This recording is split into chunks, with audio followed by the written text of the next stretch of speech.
Oi, gente! Hoje eu estou aqui no escritório Lima e Takashima Advogados Associados, onde a gente vai bater um papo super legal sobre direito do trabalho e direito empresarial com o Dr. Paulo, o Dr. Rodrigo e o Anderson Ladário.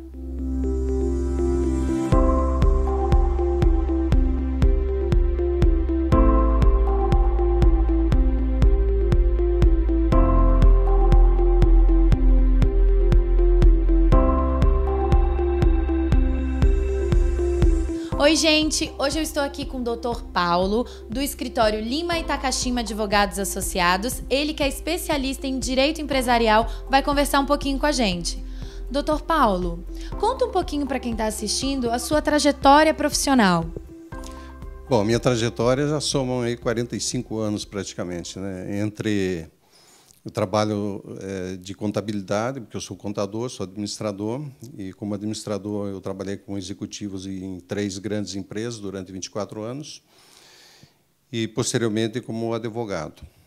E nós iniciamos a nossa atividade profissional em Curitiba, e daí viemos a São Paulo há 5 anos, em função de uma sociedade que eu fiz com o Rodrigo Takashima, que já estava aqui em São Paulo. Os negócios andaram muito bem aqui em São Paulo, a ponto de nós transferirmos a matriz do escritório para cá e Curitiba se tornou uma filial. Nós estamos trabalhando com direito empresarial. Existe uma concentração bastante grande na área do direito do trabalho, mas no empresarial nós trabalhamos com direito societário. Dentro do direito societário nós trabalhamos com conflito de sócios. Trabalhamos também com direito tributário e também consultivamente nós fazemos orientação jurídica para as empresas, principalmente na área de governança corporativa. E como você resolveria um conflito entre sócios? Olha, existem caminhos pelo meio contencioso, judicial, e existem caminhos também pelo extrajudicial. O caminho judicial é a dissolução, é mais traumático. E o caminho da cisão, que é um caminho geralmente extrajudicial, que passa por uma avaliação da empresa e passa, além de uma orientação jurídica, com muita conversa, usando até um pouco da psicologia, para que não haja perdas patrimoniais, que não hajam perdas financeiras. Na dissolução, geralmente, a sensação de perdas é de ambas as partes. E é um processo mais demorado, mais lento, e mais conflituoso. Então, nós usamos essas duas práticas, em última instância, a dissolução, mas, num primeiro momento, nós vamos até, digamos, as últimas possibilidades de uma discussão para uma cisão, que é um acordo extrajudicial. Dr. Paulo, uma outra especialidade sua é o direito tributário. Você poderia explicar um pouquinho para a gente? Fica difícil num país como o nosso, onde nós temos mais de 50 impostos e taxas, você ser especialista em tudo. Mas nós trabalhamos bem com tributos federais, com tributos estaduais e também municipais. No momento, a grande discussão é a recuperação do PIS e da COFINS, que foram recolhidos em cima de uma base onde incluía o ICMS. Os tribunais agora estão considerando a exclusão do ICMS. Então, os empresários que fizeram esse recolhimento com a inclusão do ICMS podem buscar a recuperação dessa diferença, pelo menos nos últimos 5 anos. Além também de que nós podemos, através de uma ação declaratória de indébito com tutela, já possibilitar o pagamento, os próximos pagamentos da PIS e da COFINS, já com exclusão do ICMS na base de cálculo. Gente, eu conversei aqui hoje com o Dr. Paulo, do escritório Lima e Takashima Advogados Associados. Dr. Paulo, muito obrigada por ter conversado comigo, obrigada por esclarecer todas essas dúvidas que eu tenho certeza que muita gente que está assistindo tem. Obrigada. Obrigado a você. Estamos à disposição dos empresários que queiram o nosso trabalho.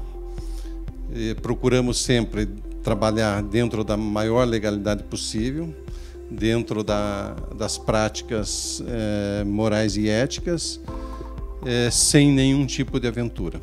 É esse o nosso jeito, a nossa forma de trabalhar. Muito obrigado. Obrigada. Obrigada, gente.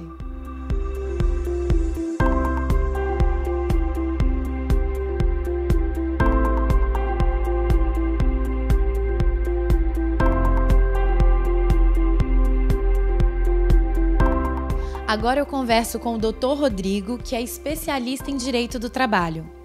Dr. Rodrigo, conta um pouquinho pra gente da sua trajetória profissional. Desde 2000, quando eu estava na faculdade, ainda no 4º ano da faculdade, entrei num escritório em Curitiba que advogava para um grande banco que foi comprado, né, lá em Curitiba. O HSBC comprou o Bamerindos. E desde então eu venho, até 2006, eu trabalhei em escritórios que advogavam para bancos.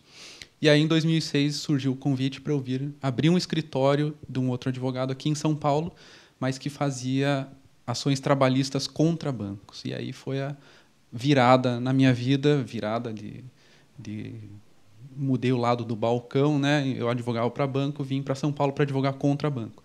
Então, desde 2006, eu estou aqui em São Paulo, fazendo ações trabalhistas contra os bancos. E em 2012, juntamente com o Paulo, surgiu a ideia da gente abrir o nosso próprio escritório. E em julho de 2012, se eu não me engano, a gente abriu o nosso escritório. E desde então, atualmente, a gente já tem uma carteira de quase 3 mil clientes bancários, ex-bancários, bancários. E também eu cuidando dessa parte, né, da trabalhista, e o Paulo, em paralelo, fazendo empresarial, que é o forte dele, né? Então, graças a Deus, essa é a nossa história. O escritório continua crescendo substancialmente ano após ano, tanto no trabalhista, bancário, como também no empresarial. E quais foram as principais mudanças com a reforma trabalhista, doutor Rodrigo? Uma questão importante que alterou para os bancários foi a questão da equiparação salarial, que foi colocado mais um requisito, né, para você conseguir a equiparação ou não, né? Agora, houve mudanças substanciais na questão processual do trabalho, que é a questão das custas processuais, se você vai ter que pagar as custas ou não, a questão da discriminação dos valores na petição inicial. Então, os advogados militantes na área trabalhista estão travando uma batalha muito árdua agora, porque alguns juízes estão aplicando de imediato a reforma para processos que já estavam em andamento. Então, está tendo uma contestação muito grande a respeito disso. E essa parte processual vai demorar ainda alguns meses, anos, quem sabe, para sedimentar totalmente essa reforma na parte processual, porque, né, essas implicações vão ser discutidas ainda em tribunal regional, vão ser discutidas no Tribunal Superior do Trabalho, que é em Brasília. Então, vai levar um tempo ainda para sedimentar essa questão. E para os empresários, para as empresas podem se aproveitar, podem utilizar da reforma a seu favor também, né, para diminuir o seu passivo. E o que as empresas podem fazer, então, para diminuir esse volume de ações trabalhistas? Bom, as empresas podem se utilizar do que a reforma trouxe com relação ao banco de horas, né? Porque antigamente, no código anterior, você tinha vários requisitos para validar o banco de horas. E que várias vezes também, quando ia para o judiciário trabalhista, o judiciário anulava esse banco de horas. Agora a reforma simplificou. A reforma colocou que a empresa pode fazer diretamente com o trabalhador o banco de horas por um acordo individual, né, de trabalho. E isso já vai diminuir muito o gasto que as empresas têm, que a gente sabe que pagamento de horas extras é um dos grandes custos que a empresa tem. Outra coisa que as empresas podem se utilizar também é a questão da quitação anual, que a reforma trabalhista trouxe, né? Você pode, todo ano, no sindicato, homologar essa quitação das verbas que você pagou já para o empregado, e que, quem sabe, daqui 5 anos, as empresas, se seguirem exatamente a cartilha e se aproveitarem bem do que a reforma trouxe, acredito que pequenas, médias e até as grandes empresas vão conseguir diminuir muito o seu passivo trabalhista. Eu conversei aqui com o Dr. Rodrigo. Muito obrigada, Dr. Rodrigo, por ter tirado tantas dúvidas, que eu tenho certeza que também quem está assistindo tem inúmeras em relação à reforma trabalhista. Obrigada. Muito obrigado, Monique. Agradeço a gentileza por vocês terem vindo aqui. Obrigada, gente.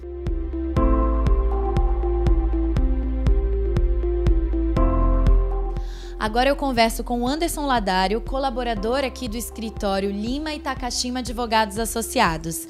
Anderson, me explica qual a grande discussão em relação ao cargo de confiança dos bancários? Uma ótima pergunta, Monique. Esse cargo de gestão ou de confiança, ele está expresso na CLT no artigo 224 e no artigo 62 da CLT.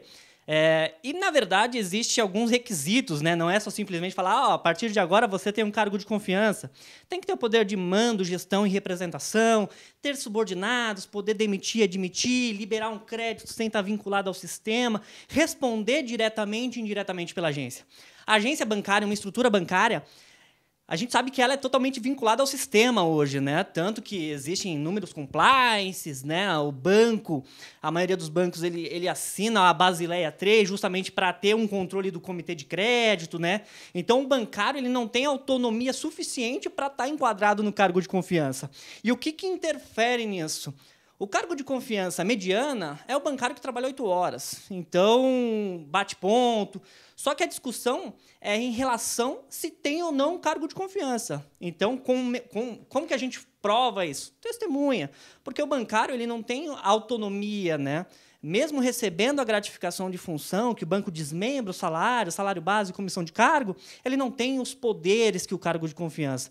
Então, é a grande discussão. E o cargo de gestão, que o banco alega que é a autoridade máxima dentro da instituição financeira, não existe essa autoridade máxima, porque a estrutura dentro de uma instituição ela é bem desmembrada. A área comercial, a área administrativa, gerente regional comercial, gerente regional administrativo, um não opina no trabalho do outro, né?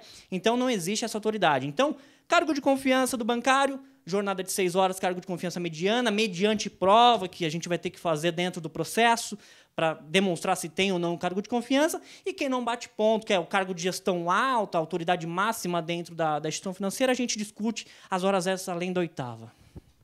Eu conversei aqui com o Anderson. Anderson, muito obrigada por ter conversado comigo, por ter tirado essa dúvida. A Lima e Takashima que agradece, muito obrigado pela atenção, pela disponibilidade, é de suma importância essa informação ao público-alvo, né, ao bancário, que infelizmente é carente nesta área.